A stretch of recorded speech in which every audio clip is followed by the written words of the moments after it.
berpindah atau berbelok ke kanan, harus menyala. Kalau ke tengah dia akan mati, dan kita nyalakan ke atas. Perhatikan ada tanda di lampu di sini, dia akan menyala. Jadi kalau kita nyalakan, lampu dim akan menyala. Lagi motor dia akan menyala continue, cuman kondisinya tidak cepat. Ini untuk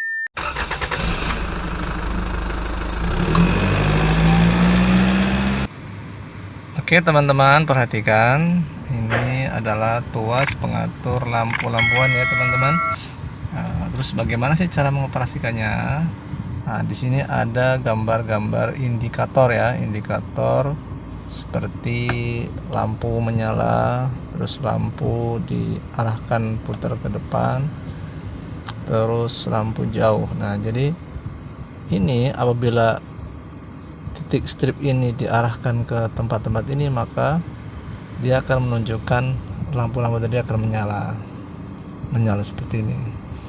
Oke, jadi yang pertama adalah lampu sen ya teman-teman. Cara mengoperasinya adalah cukup geser ke kanan, itu menandakan lampu sen menyala, indikator lampunya menyala ke kanan.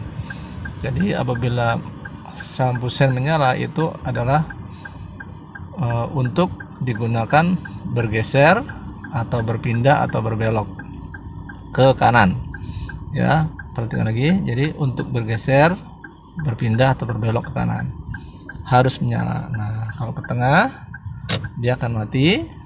Nah, kalau kita geser ke atas, dia lampu sen kiri. Nah, untuk bergeser, berpindah ataupun berbelok harus menyala lampu sen kiri. Berikutnya kita ketengahkan lagi. Namun apabila sen diarahkan ke kiri, setir diputar ke arah kanan, dia otomatis akan mati sendiri ya teman-teman. Oke, yang berikutnya adalah lampu dim ya, atau lampu tembak. Perhatikan, kita nyalakan ke atas. Nah, perhatikan ada tanda di lampu di sini, dia akan menyala. Jadi kalau kita nyalakan, lampu dim akan menyala, atau lampu tembak ya, menembak. Biasanya nyalakan ke atas tuh paling banyak 2 kali, paling sedikit 1 kali agak lama.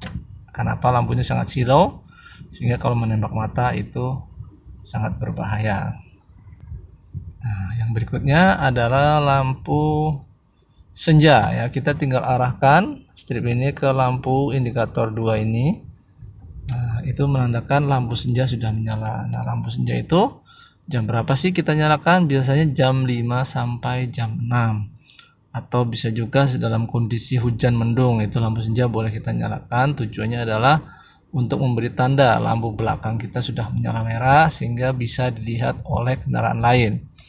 Nah, yang kedua adalah lampu malam hari ya. Apabila tanda ini menunjuk lampu malam ke arah ini, berarti lampu malam hari sudah menyala. Hanya ini lampu dekat, tidak lampu jauh ya. Nah, tujuannya adalah untuk menerangi malam hari.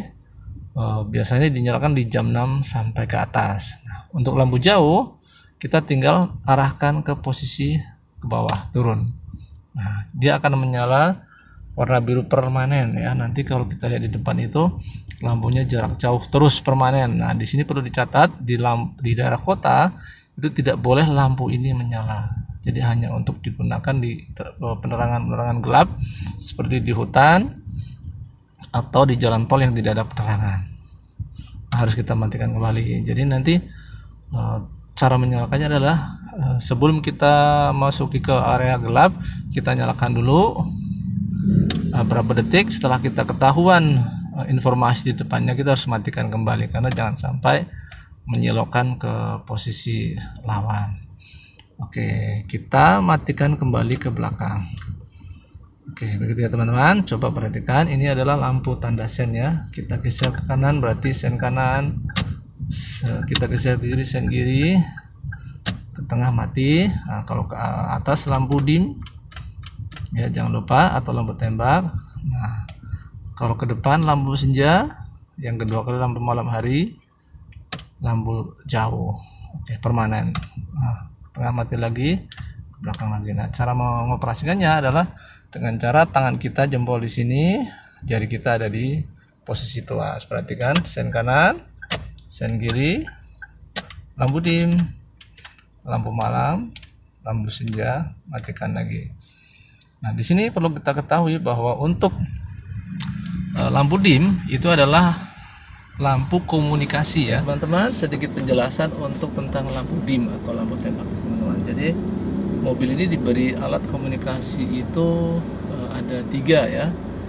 Karena mobil ini bersifat tidak bisa berbicara, jadi berbicaranya non verbal. Pertama adalah klakson. Klakson itu untuk digunakan di mana kita melihat dia tapi lawan tidak melihat kita.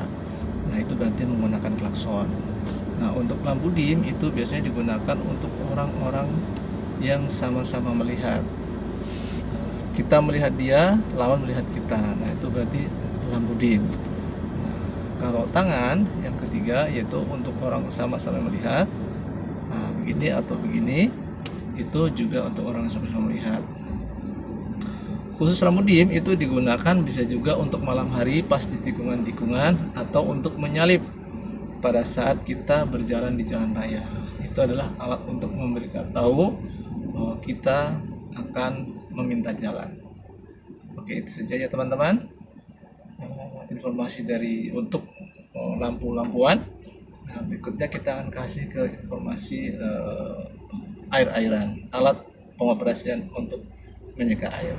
Ya, ini teman-teman, alat wiper atau penyeka dalam kondisi air hujan ya, misalnya untuk membersihkan atau pada saat kondisi hujan. Nah, apa saja sih alat pengoperasiannya? Nah, perhatikan di sini ada banyak gambar ya. Indikator ini artinya wiper ya, wip atau penyeka. Dan ini alat seperti tadi ada tanda 0, ada tanda strip. Jadi terus ada tanda segitiga ke atas, terus wip, ada juga segitiga ke bawah. Nah, kalau tuas ini kita arahkan ke atas 1 kali, maka wiper kita akan menyala 1 kali. Perhatikan. Iya, jadi untuk menyeka hujan kecil yang masih kecil kita cukup seka 1 kali. Nah, usahakan menyalakan wiper ini dalam kondisi basah ya teman-teman, karena kalau kondisinya kering atau tidak basah berdebu itu akan menyebabkan kaca kita baret. Jadi usahakan dalam kondisi sedikit basah.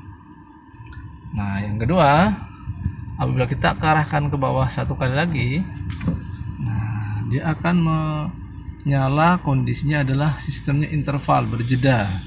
Jadi nyala sekali lalu jeda 5 detik, nyala sekali jeda 5 detik. Itu untuk hujan rintik-rintik gerimis ya.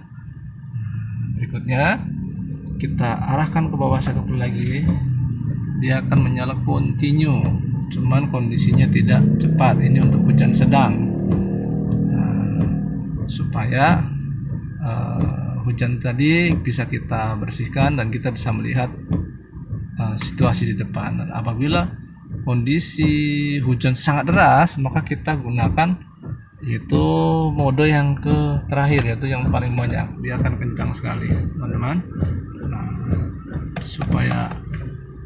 supaya tidak lanas kacanya, kita kasih pembasah dengan cara yaitu kita taikin ke atas. Nah, dia akan memuncrat ya, airnya meluncur.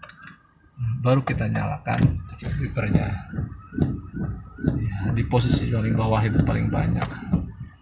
Nah, oke, kita ulang sekali lagi. Coba perhatikan, apabila kita mode atas dia akan menyala 1 kali saja. Kita mode bawah dia akan menyala secara berjeda atau interval. Setelah 5 detik dia akan menyala kembali. Kita perhatikan dulu.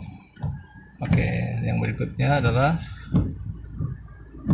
dia akan continue untuk hujan sedang, hujan paling deras. Nah, untuk mengoperasi ini harus lembut ya teman-teman, tidak boleh kuat-kuat. Karena apa? Terlalu kuat dia akan langsung menuju ke bawah. Nah, untuk gambar ini adalah untuk wiper belakang.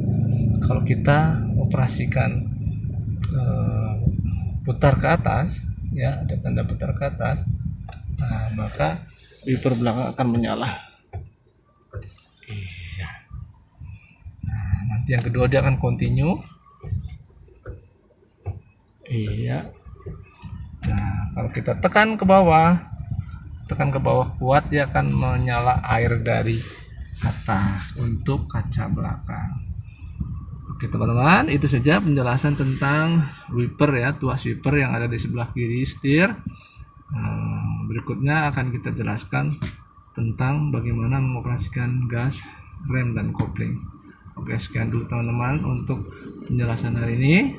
Mudah-mudahan bermanfaat ya video-video ini, dan untuk menjadi bahan referensi untuk para pemula atau pengemudi pemula yang ingin memulai belajar menyetir mobil. Oke teman-teman, dukung terus channel saya dengan cara klik tombol subscribe, like, comment, dan share, dan tekan lonceng notifikasi supaya mendapat video-video lebih bermanfaat selanjutnya. Wabillahi taufiq wal hidayah. Wassalamualaikum warahmatullahi wabarakatuh.